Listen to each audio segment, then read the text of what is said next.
Good morning, hello friend, नमस्ते, आदाब, सत श्री अकाल। कैसे हैं आप सभी लोग? आई होप आप लोग बहुत ही अच्छे होंगे और बहुत ही खुश होंगे। और मैं आशा करती हूँ, दुआ करती हूँ, कामना करती हूँ आपका परिवार भी बहुत ही खुश और बहुत ही अच्छा हो। चलिए आइए, आज हम आपके लिए एक नया टॉपिक लेकर आए हैं।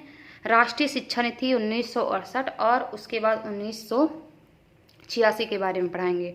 पहले चलिए आइए जानते हैं राष्ट्रीय शिक्षा नीति जो है 1968 क्यों आया था और इसका क्या उद्देश्य था, और जो हमारा 1986 था उसके बारे में बताएंगे। जैसे राष्ट्रीय शिक्षा नीति 1968 जो था, ये जब हमारा जो कोठारी आयोग 1964 1965 में जब ये निर्धारित की गई थी, तो उसमें जो पूर्ण रूप से कोठारी आयोग की प्रतिवेदन पर आधारित ये भी थी। कौन? 1968।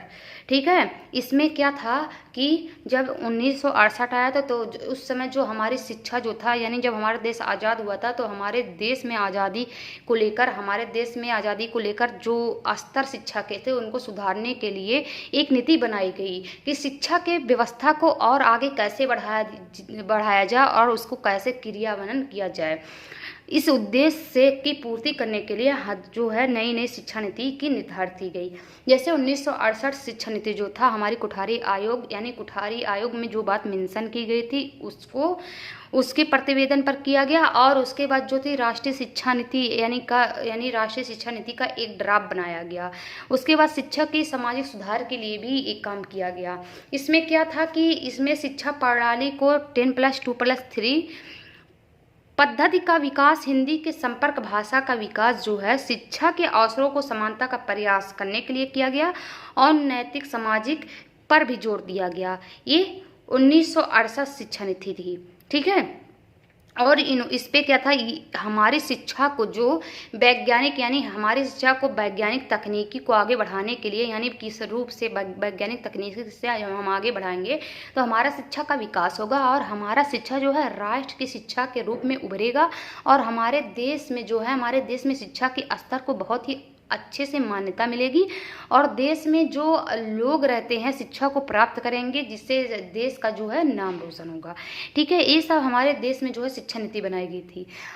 इसी के चलते जो है 1986 के बारे में, शिक्षा नीति के बारे में भी जान लेते हैं।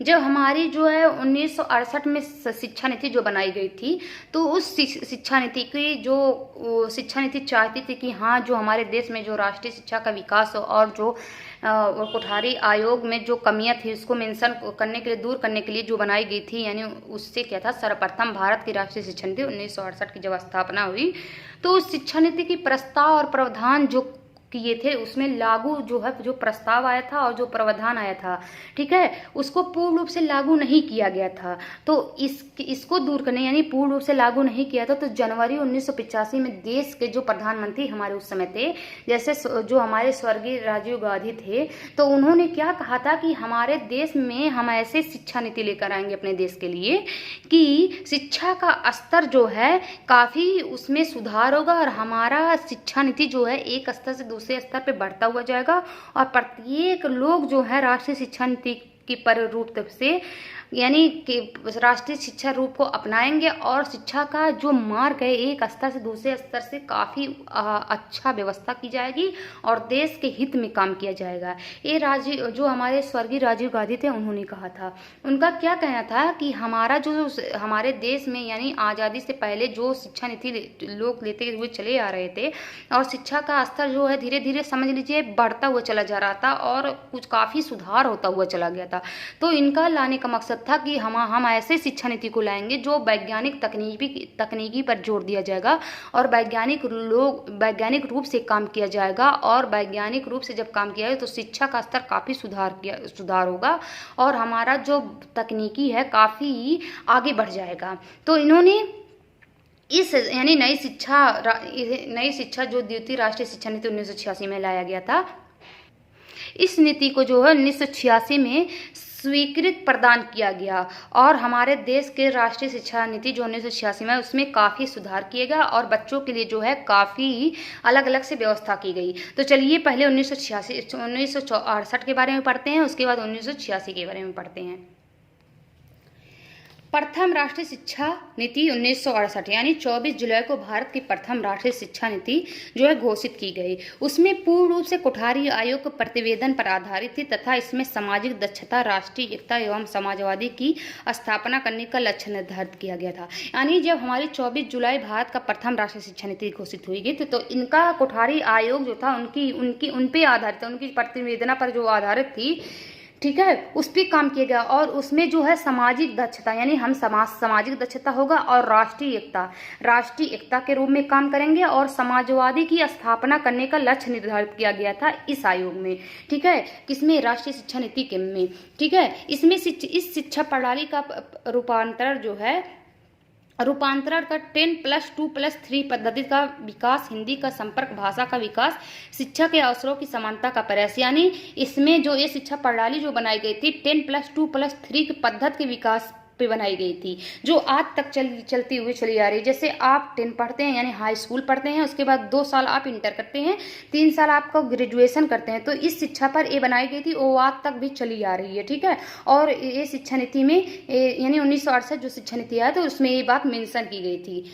तो हिंदी का संपर्क भाषा का विकास जो है, शिक्षा के अवसरों की समानता का प्रयास, नैतिक व सामाजिक मूल्यों का विकास पर जोर दिया गया। यानी इन्होंने शिक्षा के अवसरों पर विकास भी किया और सामाजिक नैतिक यानी नैतिक बच्चे के अंदर जो है नैतिक भावना हो आए और बच्चे के अंदर जो है सामाजिक भावना भी आए और उनके अंदर जो है विकास यानी बच्चों का विकास जो है दिन प्रतिदिन निरंतर बढ़ता जाए, इस पर जोर दिया गया था।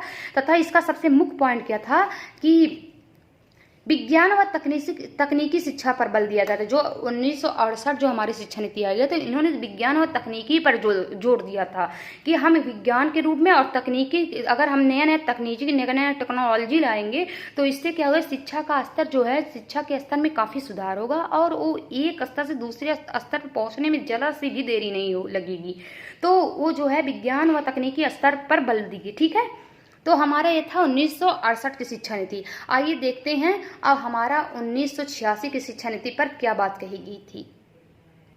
जैसे हम 1900 आप लोगों को 68 के बारे में बता दिए। हम आपको ज़्यादा बड़ा वीडियो, बहुत लंबा चौड़ा वीडियो देने से मतलब ये नहीं है कि आप लोगों को पॉइंट क्लियर भी ना हो और आप लोग को समझ भी ना आए। तो इससे मेरा सिर्फ मकसद इतना है कि हम जितना भी पढ़ाएं, जितना भी अपना नोट्स बनाते हैं, आप लोग को पूरा का पूरा समझ में आए और आप लोगों के दिमाग में पूरा वो चीज़ पॉइंट जो है फिट हो सके।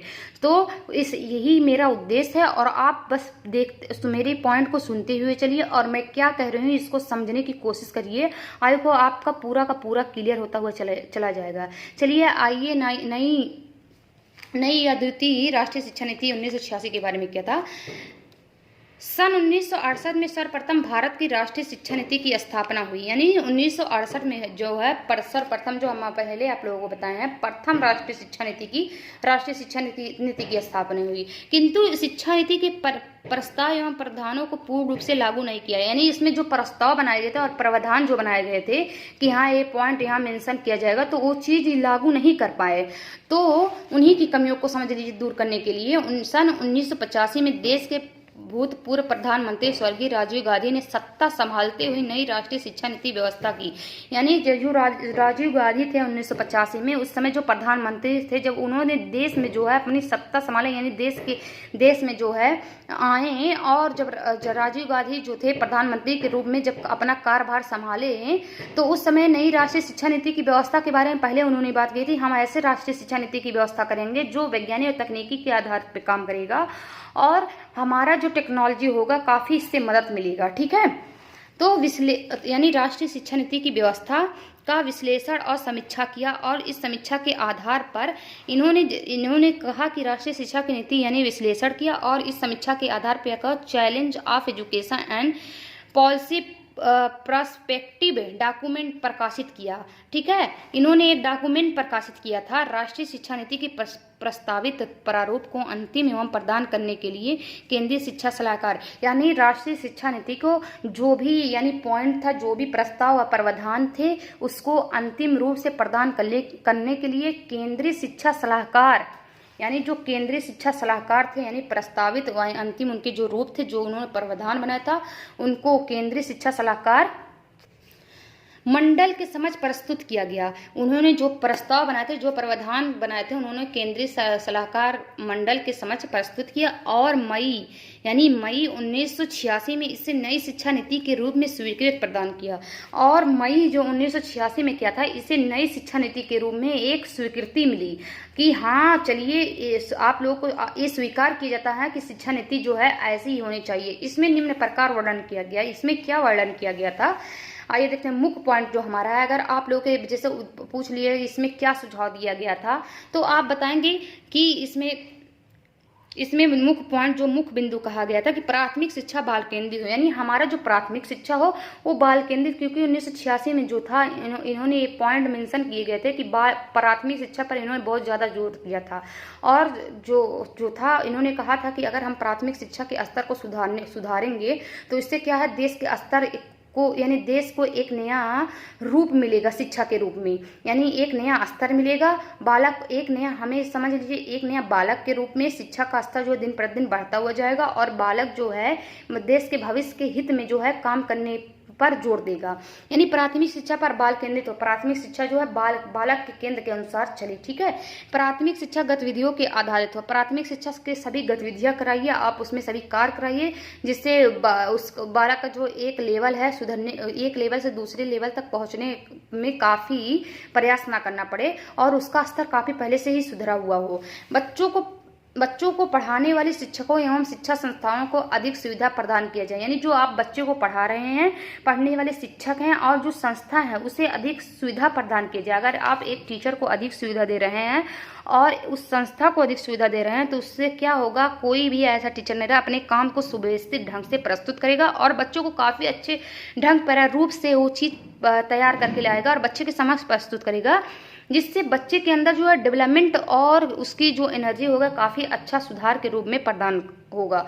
ठीक है, उसके बाद इन्होंने क्या कहा था, पर्यावरण संरक्षण पाठ्यक्रम में शामिल हो, यानी जो पर्यावरण जो संरक्षण पाठ्यक्रम में, यानी आप ऐसा पाठ्यक्रम बनाइए जो पर्यावरण संबंधित हो। ठीक है, आप इन्वायरमेंट से जोड़कर बच्चों को पढ़ाइए, ताकि इन्वायरमेंट से जब आप बच्चों को जोड़कर पढ़ाएंगे तो वो उस चीज़ को समझ पाएगा और वो अपने वातावरण को, वो जिस वातावरण से आ रहा है उसको जो समझने में उसे काफ़ी दिक्कत, यानी बिल्कुल दिक्कत नहीं होगी और वो चीज़ उस पाठ्यक्रम को अच्छे से समझ जाएगा। यानी छात्रों को किसी कक्षा में फेल ना किया जाए। अगर आप छात्रों को बार बार फेल करते हुए चले जा रहे हैं तो बच्चे का जो मनोबल है वो टूट जाएगा। आप किसी कक्षा में फेल मत कीजिए और एक दिन ऐसा अवसर आएगा कि जब वो 10+2+3 यानी वो जब इस लेवल में पहुंचेगा तो खुद न खुद उस चीज़ को अपने आप बच्चा जो है मेहनत करने पर ज़्यादा बल देगा और वो चीज़ आज तक भी चली आ रही है। जो भी समझिए कि जैसे कि बच्चा जब जैसे 8 पढ़ता है, 9 पढ़ता है, 9 से पढ़ना वो स्टार्ट कर देता है। अगर वो कितना भी घूमने वाला बच्चा हो फिर भी उसके अंदर एक डर रहता है कि हाँ हमें अभी हाई स्कूल में, यानी हमें जो है हाई स्कूल पास करना है। फिर वो धीरे धीरे मेहनत करना स्टार्ट कर देता है, उसके बाद इंटर पढ़ता है और फिर बीएससी, उसका लेवल काफ़ी अच्छा सुधर जाता है। ठीक है, तो वही बात कहिए, छात्रों को किसी भी कक्षा में फेल ना किया जाए। उसके बाद कहा था कार्य अनुभव अधिगम प्रक्रिया का अनिवार्य घटक बने, यानी कार्य अनुभव अधिगम प्रक्रिया जो है वो अनिवार्य रूप से आप अनिवार्य रूप से कार्य करिए, अनिवार्य रूप से घटक बनाइए। मूल्यांकन प्रतिक्रिया पर रटने का स्थान न होकर अंकों के स्थान पर ग्रेड दिए जाए, यानी अगर आप किसी चीज़ का मूल्यांकन कर रहे हैं तो उस वो रटने के स्थान पर, यानी अगर बच्चा रट रहा किसी विषय किसी सब्जेक्ट को तो उस क्रिया को हटाइए, उसके स्थान पर आप ग्रेड दीजिए। ठीक है, यानी मूल्यांकन प्रक्रिया में रटने के स्थान न हो बल्कि अंक जो आप प्रदान कर रहे हैं उसे ग्रेड के रूप में, जैसे ए ग्रेड आप देखते हैं कोई बच्चा जो काफ़ी अच्छा किया रहता कहते हैं ए ग्रेड, उसके बाद अगर उससे कम अच्छा किया रहता B grade, C grade, D grade. इसी तरह जो है आप ग्रेड के रूप में दीजिए, बच्चा अपने आप खुद समझ जाएगा कि हमारा जो पढ़ने का प्रक्रिया है कितना अच्छा है कितना नहीं अच्छा है। अधिगम प्रक्रिया जो है मूल्यों की शिक्षा से मुक्त हो, यानी जो हमारा अधिगम प्रक्रिया दिन प्रतिदिन सीख रहे हैं, जो अधिगम का विकास हो रहा है मूल्यों की शिक्षा से मुक्त हो, जो मूल है जो शिक्षा से उससे मुक्त बिल्कुल हटकर हो। ठीक है, बालक जो है राष्ट्रीय संपत्ति हैं, इसके पौष्टिक आहार देखभाल के लिए पूर्व प्राथमिक शिक्षा कार्यक्रम चलाया जाए। यानी कहें कि बालक जो है राष्ट्र की संपत्ति है, यानी राष्ट्र के हित में राष्ट्र की संपत्ति है। सही है कि बालक अगर अच्छा काम करेगा, राष्ट्र के हित में कुछ अच्छा काम करता है तो पूरे देश के नाम रोशन के होता है। इसके आधार पर उन्होंने कहा था कि बालक को देखभाल के लिए जिन लोगों को यानी प्राथमिक स्कूल में कहते हैं, अभी भी मिड डे मील चल रही है, उसी तरह क्या कहते हैं कि पौष्टिक आहार देखभाल के पूर्व शिक्षा यानी शिक्षा जो है कार्यक्रम चलाया जाए, जो मिड डे मील के रूप में जो है अब लागू किया गया था और मिड डे मील के रूप में आता हुआ चला जा रहा है। ठीक है, उसके बाद क्या कहा गया था कि मिड डे मील क्या होता है। मिड डे मील जैसे आप देखे होंगे कि प्राइमरी में जो बच्चे जाते हैं तो वहाँ पर उन लोगों को फ्री में खाना दिया जाता है और उनको हर दिनचर्या यानी जितने भी दिन होते हैं, जितने भी डेज होते हैं, उसके अनुसार उनको खाना मिलता है। कभी मिल्क वगैरह मिलता है, कभी सोयाबीन व चावल की जो चावल बनते हैं उस तरह से, कभी दाल चावल बनते हैं। इस तरह जो है खाना जो है निर्धारित किया गया है बच्चों के पौष्टिक आहार के लिए। ठीक है, उसके बाद देखिए ऑपरेशन ब्लैक बोर्ड के तहत प्रत्येक विद्यालय में 2 कमरे तथा 2 शिक्षक आवश्यक हों। यानी जो ऑपरेशन ब्लैक बोर्ड के तहत जो था कि प्रत्येक विद्यालय में कम से कम 2 कमरे हों और शिक्षक यानी 2 शिक्षकों और 2 कमरे की व्यवस्था हो। अब आप सोचेंगे कि ऑपरेशन ब्लैक बोर्ड क्या होता है। हम आप लोग को इसके बारे में पढ़ाएंगे कि ऑपरेशन ब्लैक बोर्ड क्या होता है। इसमें ऑपरेशन ब्लैक बोर्ड में जो है आपको पूरा पॉइंट दिया जाएगा कि प्राइमरी स्कूलों में कितने कमरों की व्यवस्था हो, कितने टीचरों की व्यवस्था हो, और अगर जो सामना यानी एक कमरा हो, अगर 2 कमरे की व्यवस्था की जाए तो सामने जो है बरामदा की व्यवस्था की जाए, ऐसा बात कही गई थी। ठीक है, अब क्या कहा ऑपरेशन ब्लैक बोर्ड में, और इसमें क्या कहा, इसमें जैसे कुछ मुख्य पॉइंट दिए गए कि कम से कम जो है एक टीचर, जैसे 2 टीचरों की व्यवस्था यहाँ पर कही गई है। तो उसमें कहा, इसमें लेडीज़ की बात नहीं कही गई है, लेकिन उसमें कहा है कम से कम एक लेडीज़ की भी व्यवस्था की जाए। हम आप लोगों को जब ऑपरेशन ब्लैक बोर्ड पढ़ाएंगे तो उसमें पूरा का पूरा पॉइंट आप लोगों का क्लियर कराते हुए चले जाएंगे। ठीक है, बस आप इतना समझिए कि ये भी जो है प्राथमिक शिक्षा पर ही काम करने के लिए बनाया गया था, कि उसमें कुछ सुधार के लिए, कि जैसे कि कमरे की व्यवस्था हो, ब्लैक बोर्ड की व्यवस्था हो, कितने टीचरों की रखना हो। ठीक है, इन सब पर ऑपरेशन ब्लैक बोर्ड जो है तैयार किया गया था। उसके बाद देखिए हमारा लास्ट पॉइंट क्या है, ग्रामीण जनजाति पर्वतीय एवं पिछले इलाकों के गरीब बच्चों के लिए गति निर्धारक स्कूल खोला जाए। यानी इन्होंने क्या कहा था, जो ग्रामीण यानी जो गांव से लोग आते हैं और जो ग्रामीण जनजाति पर्वतीय एवं पिछले इलाकों के गरीब बच्चे, और जो पर्वतीय एवं पिछले इलाकों के जो गरीब बच्चे हैं उनको गति निर्धारक स्कूल का, उनको ऐसी जगह पर स्कूल आप शिक्षा की व्यवस्था कीजिए, ऐसी जगह पे आप स्कूल खोलिए जहां पर कम से कम उनको सुविधा मिल सके। अगर गांव से बच्चा आ रहा है तो आप इतने किलोमीटर पे रखिए, कम से कम 2-3 किलोमीटर पे रखिए कि बच्चा जो है आसानी से पहुंच सके और वो अपने पढ़ाई को कंप्लीट कर सके कम से। लेकिन इस धीरे धीरे जो है हमारा शिक्षा नीति जो है इसको भी निर्धारित कर दिया कि अब बच्चे को कितने किलोमीटर पे भेजना चाहिए और कितने किलोमीटर प्राइमरी स्कूल की व्यवस्था होनी चाहिए।